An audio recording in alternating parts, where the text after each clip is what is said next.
Listen carefully. William Ruto is cornered. His back is against the wall. So he's going to act desperately.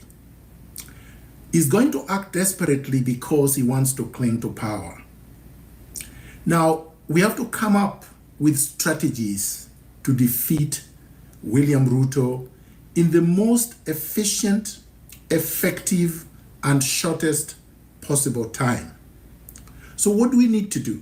Number one, when attacked at home for no reason and attempts are made to abduct you, make noise and resist.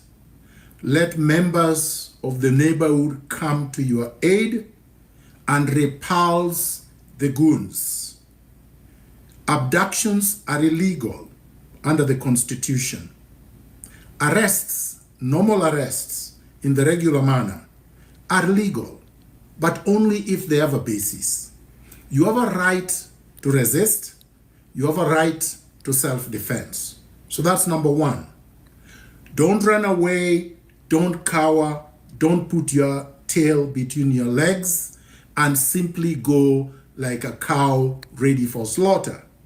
Number two, we need to spread William Ruto's goons thin throughout the country, which means that regardless of where you are, from north to south, east to west, you should rise up and protest everywhere, occupy everywhere. William Ruto has a maximum of 325,000 armed men and women. Not enough for 54 million Kenyans. Not enough to suppress a whole country. Spread them thin everywhere. Number two, we need to gather in huge numbers in major cities, starting with Nairobi. This gathering should be in one central place, like they did in Tahrir Square in Tunisia.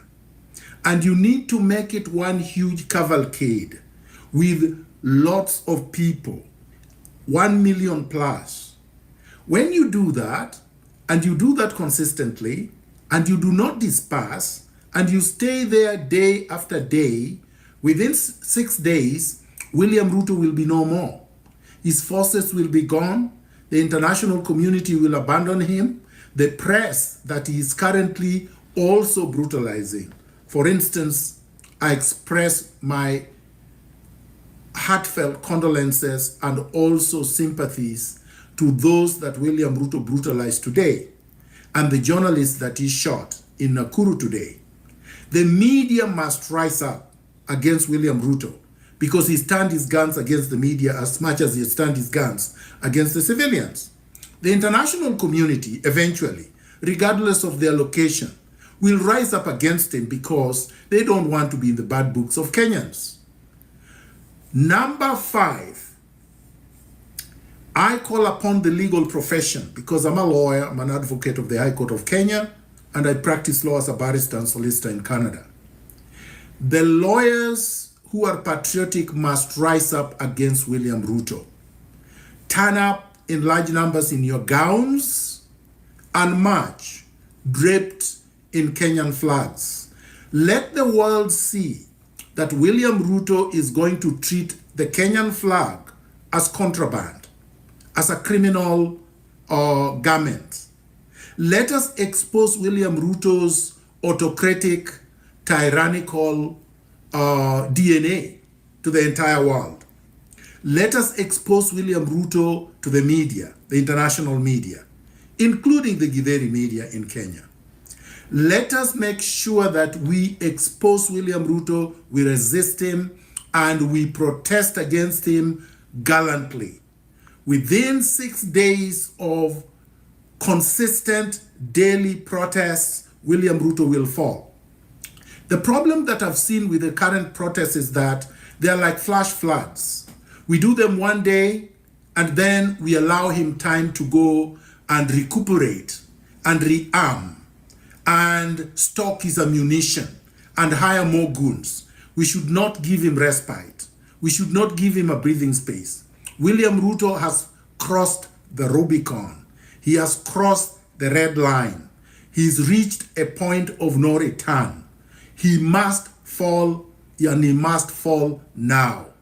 Let us forget about our sectarian and parochial differences. Patriots must unite. And we cannot say that when William Ruto falls, there will be a vacuum. There will be no vacuum. Let nobody say that if William Ruto falls, that Gachagua is going to take power. William Ruto will fall with Gachagua, with Raila Odinga, and with all his collaborators. And when that happens, we will demand that the Chief Justice steps in and chairs the Transitional Council that will shepherd Kenya into a new republic, where we will have fresh elections with a reconstituted IBC, and we will overhaul the entire system that was set up by the colonialists and revolutionize and transform our systems of government, our economic systems, our social systems, our cultural mores. Kenya is ripe for a rebirth, and we must do this for the country. Don't ask me where I am. Don't ask me where I'm speaking from. That's sectarian parochialism, because the only people asking that question are people who want to abduct me, people who want to come and torture me and kill me. I've gone through many of those, starting from Moi's time up to now. Let no old men and women lie to you and sell fear to you that William Ruto has reformed, that now is the time to give him time. We don't want reforms. This is a revolution. We want a total, complete overhaul of the rotten colonial structures so that we can build fresh, people-friendly, and empowering structures for national rejuvenation. Viva! Power to the people. Asante sana kwa kutazama Wasos TV.